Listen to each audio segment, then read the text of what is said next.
Hello, and welcome to a new video in the mythical history of Greece and Rome. Today, our focus shall be on the history of the Titans. We shall cover the birth of the Titans, the reign of the Titans, and the fall of the Titans, concluding with an alternate Roman tradition about the fate of Cronos. Our story begins after creation, whichever of the Greek creation stories a particular Greek may have held to be true.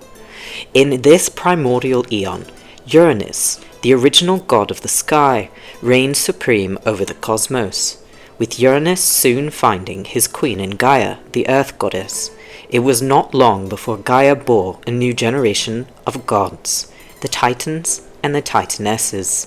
First to be born were the 5 Titans, their names: Koios, Crius, Ocean, Hyperion, Iapetus, and then the 6 Titanesses, whose names were Thea, Rhea, Themis, Mnemosyne, Phoebe, and Tethys. Last to be born of the Titans was Cronos, a clever and sinister god who deeply envied the power of Uranus. Gaia also bore Uranus 3 Cyclops, who were similar to the gods, except for the singular eye on their foreheads, and the 3 Hecatoncheires, creatures of enormous size and strength, with 100 arms and 50 heads. Uranus detested each of his children, especially the Hecatoncheires. A malevolent father, Uranus imprisoned his entire progeny in the dark underworld deep beneath Gaia, even finding twisted joy in his cruelty. His wife and queen, however, had no wish to stand for such evil done to her children. It was at this time that Gaia took the initiative to invent flint, and she used it to design a massive and frightening sickle. Savoring her vile new contraption, and eager for justice, Gaia gleefully displayed the sickle to the Titans. She declared that Uranus, she now realized, was a monster. Gaia begged her children to aid her in a plot against the king, arguing that his offense had come first, and that they would merely be making things right in the cosmos. The idea of standing up to mighty Uranus intimidated the Titans, and they remained silent. It would have been a disappointment to Gaia if it were not for one thing. Cronos finally spoke up, swearing that they would have vengeance on a father whom he declared to bear no loyalty towards. Now Gaia was delighted, and hastened with joy to hand her son the sickle. Next, Gaia told Cronos the plan she had craftily designed, and it was this plan that they would soon enact. When night fell across her landscape, Uranus arrived to sleep with her as he normally would, and he embraced Gaia the way a spouse does in the evening. Encouraged by the boldness of their brother, only Ocean, of all the Titans, abstained from attacking his father. It was Cronos who used the sickle to castrate Uranus, and he threw the severed member a long distance, with blood dripping all across Gaia. The blood of Uranus conceived many new beings. There were the Furies, who would forever punish the foul deeds of those who wronged the gods. Also spawned were the giants, already in their shining armor and carrying their lengthy spears, 24 of them, according to Hyginus. Even the Phaeacians, a mysterious tribe of islanders one day to be encountered by the one-sandaled Jason and later the wily Odysseus, are found to have been born at this moment from his blood. Perhaps most important of all, however, was what happened when the members landed in the sea and washed ashore on the island of Cythera. This created Aphrodite herself, who travelled to Cyprus. She soon afterward began travelling with Eros, the god of love, being a maternal figure to the god with the same role. Uranus had been deposed, and the Titans had liberated themselves from his despotism. Just as they were now free from the depths of the underworld, they allowed the Hecatoncheires and the Cyclops to come back into the light. Now, the Titans began to proliferate.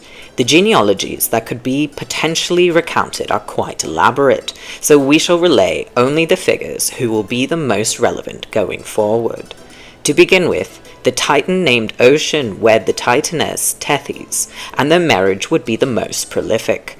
For example, they had 3,000 beautiful nymphs called the Oceanids. These nymphs dwell freely in the river Ocean, and they include the notable Metis and Calypso, both of whom we shall meet again. If we are to speak of water nymphs, we should also mention Nereus, who is known as the Old Man of the Sea. A son of Pontus, the original sea god, Nereus is famed for his honesty, generosity, and sense of justice. He married Doris, one of the Oceanids, and she bore the 50 Nereids, who are the nymphs of the sea, known for their talented artistry. Nymphs were not the only children or grandchildren of Ocean and Tethys. She also bore the 3,000 rivers of the world. Especially revered was Acusilaus, the first river to be born, and the inventor of mixing water and wine. Another titanic coupling was the marriage of the Titan named Hyperion and the Titaness named Thea. Together they had Helios, or the sun, Selene, or the moon, Eos, or dawn. Helios rides across the sky on a chariot pulled by 4 winged horses, 2 males and 2 females. At night he sails on a cauldron on the river Ocean until the beginning of the journey anew, when Eos arrives. A third such marriage was the one between the Titan named Koios and the Titaness Phoebe. They had Leto, a goddess known for her gentle nature, as well as Asteria. The goddess Asteria was to become the mother of the mysterious Hecate. One final marriage we shall mention before proceeding in our narrative was between the Titan named Iapetus and the Oceanid named Clymene. Their sons were Atlas, Menenotius, Prometheus, Epimetheus. All will have further relevance. Prometheus, in particular, would never cease being known for his wily, defiant, and yet often benevolent deeds. In this new order, the Titans crowned Cronus as their new king. He proved, however, to be yet another cruel despot. He put the Hecatoncheires and the Cyclops in chains and sent them to Tartarus, the Greco-Roman hell. It was then that Cronus received a prophecy that a son he would have would replace him as ruler of the universe. According to Hesiod, it was his parents Uranus and Gaia who told him this, although the first Vatican Mythographer claims that it was instead the Titaness named Themis.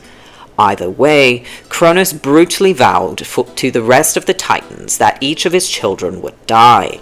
The Titaness named Rhea was his wife, and she ended up bearing 3 daughters named Hestia, Demeter, and Hera, and 3 sons named Hades, Poseidon, and Zeus. As his new children were born, Cronus would swallow them alive to prevent any of these infants from one day seizing his cherished throne. At the very least, this savage fate befell Hades and the 3 goddesses. Pausanias reports an Arcadian tradition in which Rhea secretly bore Poseidon and sent him to live among a flock of lambs. She then lied to her husband that she had been pregnant with a horse, and Cronus swallowed a baby horse that she then provided to him. Much more widely attested, however, is the tradition that Rhea rescued Zeus from the same horrific fate as his siblings. Now, there was some disagreement over the birthplace of the most famous of the Greek gods. Callimachus reports that he may have been born on either the island of Crete or the region of Arcadia on mainland Greece, whereas Eumelus claims that Zeus was born in Lydia in modern Turkey. Regardless, Rhea bore Zeus unbeknownst to Cronus and raised her son away from his father for a number of days. Eventually, Rhea determined that Cronus would inevitably discover Zeus. Rhea was terrified of witnessing the same tragedy with another one of her beloved children, so she desperately pleaded for help from her parents, Uranus and Gaia. She cited her own children and also appeared to Uranus with the perceived wrong that now even Gaia seemed to agree her son had done to her husband. Without any hesitation, they promised to assist their daughter. According to Callimachus, a nymph brought the baby Zeus to the island of Crete. On the way, his navel fell off into a spot that was thereafter called the Plain of the Navel. A fragment attributed to the legendary sage Musaeus instead states that Rhea had put Zeus in the care of a titaness named Themis, who took him to a Cretan cave to be raised.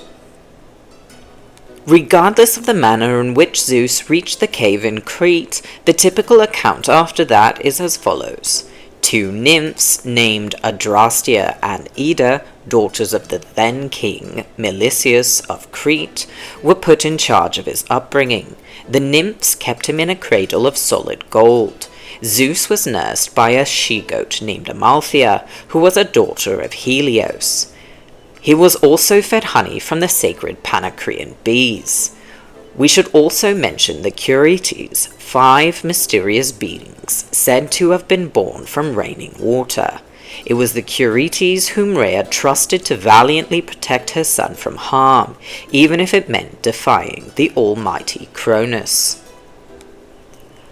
Cronos had, of course, been aware of the pregnancy, so Rhea handed him a stone that she put inside the sort of clothes that an infant would wear. Once he had discovered her ruse, the Curetes would routinely perform war dances around the baby Zeus, and the noise of clashing shields blocked out the sound of his infantile cries. They also loudly played cymbals and kettle drums. It took merely a year for the strong and ambitious Zeus to come of age, during which Cronos desperately searched far and wide, utterly prepared to kill the son that just might dethrone him. At one point, Cronos encountered an Oceanid by the name of Philyra and slept with her. Rhea happened to show up at this rather inconvenient time for her husband, so he transformed into a horse. Thus, Philyra became the mother of Chiron the centaur, who was part man and part horse. Chiron married a nymph named Chariclo, and was notable for inventing the medical usage of herbs, and we will certainly encounter him again. Philyra felt humiliated for giving birth to a hybrid creature like Chiron, so Zeus granted her request to be changed into a linden tree. Now that Zeus was an adult, he boldly felt prepared to challenge Cronos for power. He found an ally in the wily Oceanid by the name of Metis, who cleverly tricked Cronos into swallowing a strange potion. Whatever may have been in it, the potion caused him to begin to vomit. First came out was the stone that Rhea had once given him, followed by the brothers and sisters of Zeus. The son of Cronos now had a small army of gods to assist him, but he lacked weapons. His initial solution lay in the strangest of places. Amalthea, the she-goat which had been his nurse, had died by this point. The monstrous daughter of Helios had both impervious skin and the face of a gorgon on her, so Zeus armored himself with her skin. With war imminent, Zeus performed a sacrifice on the island of Naxos. As he was doing so, he received an omen from the appearance of an eagle, and the eagle was thereafter his sacred bird. The Titanomachy, as this war between 2 generations of gods was called, raged for 10 long years. Both sides used mountains as their strongholds during the war, with the Titans having a base on Mount Othrys, and Zeus and his siblings using Mount Olympus. Thus, these gods became known as the Olympians. However, during these 10 years, the war remained a stalemate, and there appeared to be no end in sight. This was until Gaia gave Zeus a prophecy that he would triumph should the Hecatoncheires and the Cyclops, still trapped in Tartarus, join his cause. A female monster named Campi prevented the escape of these potential allies of Zeus. Thus, Zeus descended into the underworld and killed her, after which he freed his uncles. Eumelus reports that one of the Hecatoncheires chose to fight on the side of the Titans, but this is generally unsupported by other sources. Either way, the Cyclops, who were master blacksmiths, built an altar for the occasion, and it was here that an alliance was formally sworn. Zeus declared that gods with titles who joined him would retain their titles, and gods without titles who did so would earn them. Demonstrating foresight, the river Styx was the first to pledge support and ordered her children to do the same. It was the Cyclops, however, who would prove most instrumental to an Olympian victory. The Cyclops built weapons for the three Olympian brothers that would make them effectively invincible. Hades was provided a helmet, while Poseidon received a trident. Perhaps the greatest weapon of all was their gift to Zeus, the thunderbolt. Previously, Gaia had withheld thunder and lightning from the other gods. One of the first titans that Zeus vanquished with his new weapon was Metamorphoses, whom he hurled straight down to the underworld. In terms of their own fighting capabilities, the Hecatoncheires were also decisive, relentlessly hurling a total of 300 boulders at the Titans in the final clash. Zeus engaged Cronos in single combat at the future site of the Olympic Games, hence their location in later times. Cronos ended up being castrated with the same sickle previously used on Uranus. It became the assigned duty of the Hecatoncheires to guard the Titans in Tartarus, their chamber being fortified with a bronze gate built by Poseidon. Atlas received a distinct penalty for his opposition to Zeus, being forced to carry the sky on his head and shoulders at the ends of the earth for all time. While the Titans were being punished, the Olympians celebrated. They placed the altar where they had sworn their allegiance in the sky. Zeus also turned Amalthea, the she-goat, into a constellation. The Curetes held the first Olympic Games with an athletic race. Meanwhile, the river Styx received an especially great reward for her services. First of all, she would be the one from then on that the gods would swear oaths by. Secondly, her children would forever be under the protection of Zeus. This worked out well for them, as Zeus would forever reign. One final element to mention is that the Romans had their own account of the fate of Cronos, and one that even sees him redeemed. It might not have been universally accepted, as Ovid in the Metamorphoses states that Cronos was exiled to Tartarus. However, this account involves an indigenous Italic deity whom the Greeks did not have. His name was Janus, and he was said to be the first to rule Italy. At the time, Italy was inhabited only by nymphs, fauns, and tribes that had no farms or cities. The members of these tribes lived only by gathering wild plants and hunting. Cronos, fleeing Zeus, sailed to Italy, where Janus would welcome him as a guest. Cronos then brought enormous benefits to the Italians. He wrote laws and taught them agriculture. The Italians learned about vines and how to use the pruning hook. Janus was so grateful that he gave Cronos a share of his kingdom. In later times, the Romans look upon his reign with nostalgia. Because the name for Cronos in Latin was Saturn, they celebrated a holiday called Saturnalia to commemorate his rule. Since there had been no slavery then, slaves were treated as equals during Saturnalia. This concludes our episode on the Titans. Stay tuned for next episode, which will cover a specific Titan by the name of Prometheus.